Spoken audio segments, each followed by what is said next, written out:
And this is your Farmington Cardinal pregame show with Dallas Walker, Brody Hill, and Orry Phillips. Hi, I'm Brody Hill. We're here with the first ever pregame, a little pregame action for District. I'm joined here with Orry Phillips and Dallas Walker, and we're going to talk about District for your Lady Cardinals and your guys. First off, guys, we got to talk about the girls because they're playing Wednesday night. We'll be there. We'll be covering it. And we don't know who they're playing right now. Huntsville and Prairie Grove are playing tonight. And what do y'all think about that? Well, honestly, just to get this out of the way, that I think whatever team, I know that Coach Johnson's message is that it doesn't care he don't care who they're playing. They're going to bring the same kind of message. They're going to bring the same kind of intensity. But I guess if you are looking at what team they're going to play, I think we played pretty well against both teams. But I think, did you mention Huntsville? Yeah, Prairie Grove and Huntsville are playing tonight. Huntsville is probably the matchup that they would want, although Prairie Grove, I know that we did play really well against them. So, honestly, me personally, I feel great either matchup. Mm-hmm. If I had to pick one, I'd probably go with Huntsville. Mm-hmm. But I know that through the team and to Coach Johnson, it doesn't really matter because either way, they're going to bring 100% of their energy and 100% of their intensity. Got that 3-ball. Orry, what you got? Yeah, I kind of got to disagree with you on that one. I would say they played well against both teams, and PG's the rival. Huntsville, they're saying maybe a new kind of rival since we got them in 5A football and 4A everything else, I think. But Huntsville, they got a good team, and I think we played a little better against PG, and I think with it being against them, I think we'll be more inclined to bring our A game. I think PG, if you're talking about star power, I think they have less. So, I don't know. I just really would like to see us knock out PG in the tournament. I do think it'd be interesting to play PG, like you said, in the tournament. That would add a little more intensity. That not that there isn't already enough, but I think that'd make it, sweeten the pot a little bit. Now, going into this game, no matter who we play, who do you think is going to be the biggest impact? Because there's multiple girls on this team that can play, but who do you think is going to really just kind of be a game changer? Honestly, like you said, I think we have a lot of talent on not only on our starting lineup, but in depth-wise. But I think the tournament is normally where you see a lot of the seniors really take charge. Mm-hmm. So I would look for names like Alexis Roach, Madison Pence, even Eliza, someone to come off just this is their last year. I know they want it bad, but expect them to bring their A game. And then obviously you got juniors like Joelle Tidwell and McKenna Van Zant. They're gonna bring the game too. Yeah. Yeah, looking at seniors, they probably see it as their last chance, and they haven't won state yet. And with them being in 4A this year, they got a really good chance at it. But I don't know if I really have a good answer to that because I don't think I could name off one individual person since in the games I've commentated before, I've noted that any game you could have somebody go off and score double figures. You have 4 or 5 or maybe even 6 people that can score double figures if you give them a chance to. So, you got the seniors, you got Pence, you got Ball, but you got some others like Van Zant that could also go off. And I don't even think there's any one person that you can rely on as much because you have such a plethora of scorers. So I can't really point out one person in particular. I do think you should highlight the seniors, but I think I got one person I think y'all should point out is Trinity Johnson. She's a sophomore, and she comes out here and she shoots the 3 lethally, and especially over in the corners. I don't think y'all didn't point her out, but no, you got to give her some love. I'll admit, yeah, there are sophomores on the team that I know they love to make an impact too, so I don't want to leave them out.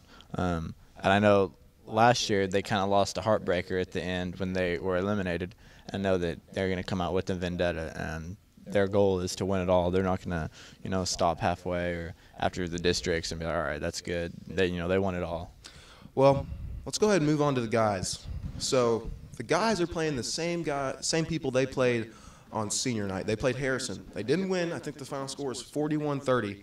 So I think going into the game on Thursday night, it's going to make it a little bit more challenging because they played Harrison. Harrison beat them. I even think that the record this season is, I think Harrison's up 2-1. Correct me if I'm wrong. I know overall we're ahead, but I don't know as far as the head-to-head. But one thing I think you forgot to mention is that we're playing them not at our home court, but we're playing at their home court, which is it's gonna add a little bit more to the challenge. Obviously, it's a big tournament game. They got to win at least one to stay in.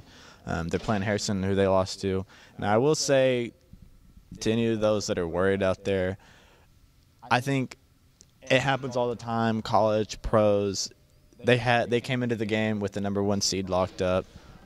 They might not want to admit this, but I think sometimes you just come out and you're like, not necessarily taking it as seriously as you usually do, because in the back of your mind, like even if you lose, like you're already the number 1 seed.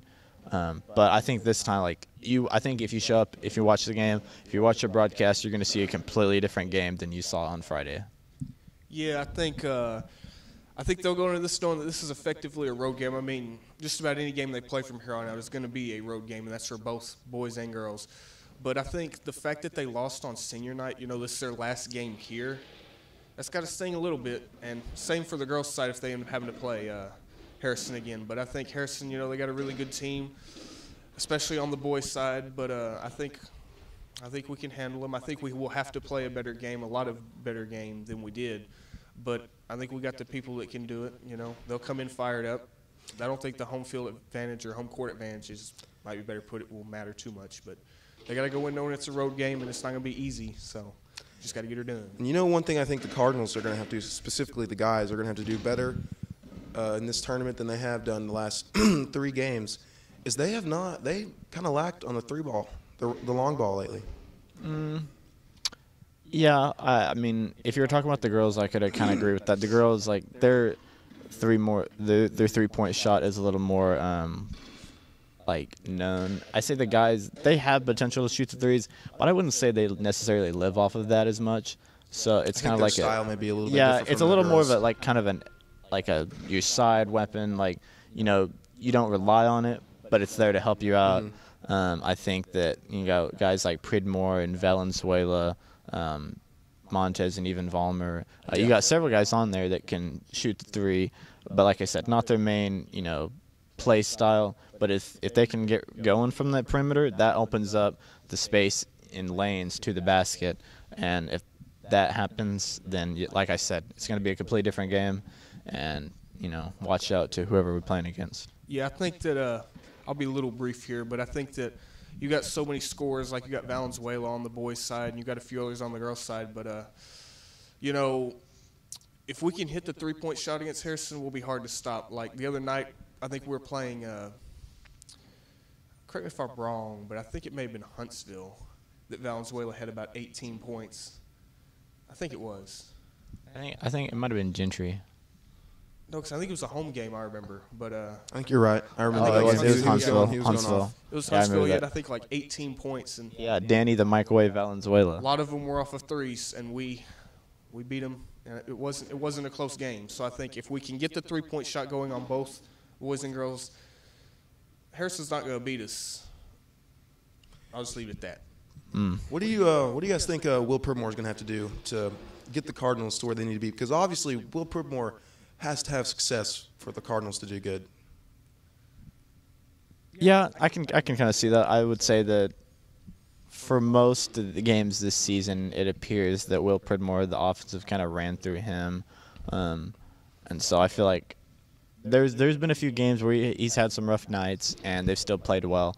But I think for the playoffs, obviously, it'll be very important that he kind of leads that team and that he gets going, because I think they can win without him, but it's going to make it a lot harder. And when he's going, and then you throw in a few other players that really get going, then that's just another ball game. That's something hard to stop, because there's so many weapons that they have and so many things they can do. Like we said, they can drive in and they can hurt you there. They can wear you down, or they can start shooting out in the perimeter and make you chase them. Yeah, I think we'll have a lot better chance of winning if Pridmore, gets double figures, goes for 20 and whatnot, because in the games that he has, gotten 20, we've been in really good spots. But I think we have the people, we got Shelley, we got Valenzuela, we got Vollmer, So I think we have the people that we can win. So, it doesn't have to be – Pridmore doesn't have to exactly have an excellent game. But considering how we played against Harrison the other night, only got, I think, 30 points total. I think it is very important to note that if Pridmore doesn't have a good night, I wouldn't say it just throws us out, but it does throw our chances kind of into balance. Yeah, and something like I think we've been focusing on offense a lot is the defense. Like Pridmore, I know Valenzuela, Shelley, even Tony Mayo, they can play some good defense. I think offense is a part of everyone's game, and so is defense. But I think defense is really what makes or breaks Farmington's games when it comes to that. So Cards are gonna have to play good defense. It really does, because I feel like with our girls team, they can, they'll shoot and score points all day. But with our guys team, it's really kind of like control the pace of the game. Like they're not a team necessarily that's going to put up, like 70 or however many, like all game, and they're not going to like try and outscore you. They're going to wear you down. Mm-hmm. And, even if they just win with 30 or 40, like they don't care how many points they put up as long as you obviously put up less.